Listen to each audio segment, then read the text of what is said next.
Imagine your brain is a car.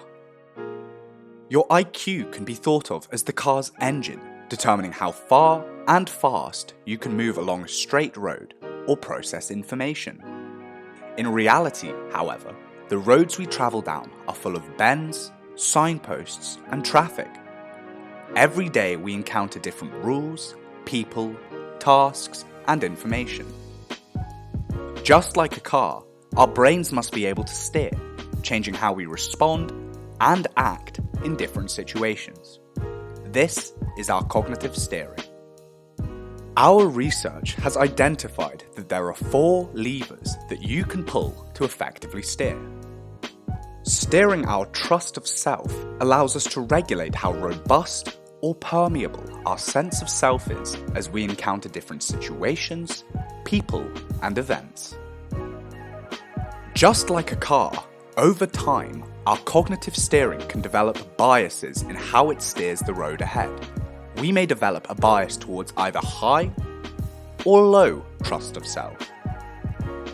Let's meet Tom. Tom has a bias toward high trust of self, meaning he assumes the validity of his own feelings and opinions. This makes him effective in situations where he has to assert a strong position, stand up for his beliefs, or drive change. However, Tom has to be careful that his high trust of self doesn't become a polar bias, one that is fixed. A polar bias towards a high trust of self increases Tom's risks of becoming dominating, self-referential, and indifferent to feedback. Meet Katie. Katie has a low trust of self, meaning she tends to question her own thoughts and opinions. This means she is great at showing empathy and compassion, remaining open to learning and feedback, and successfully integrating into new groups or teams.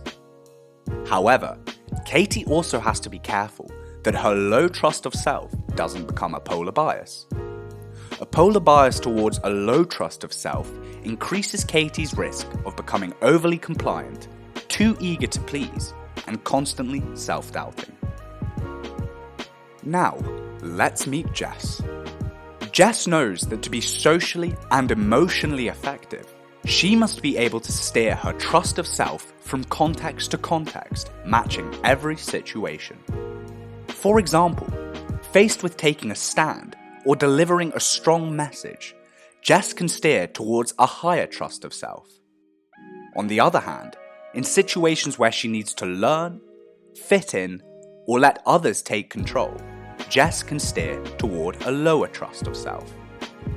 Jess's steering increases her social emotional agility and protects her against the social and mental health risks linked to polar biases. Be like Jess and learn to steer your trust of self. You steer. Next generation human skills.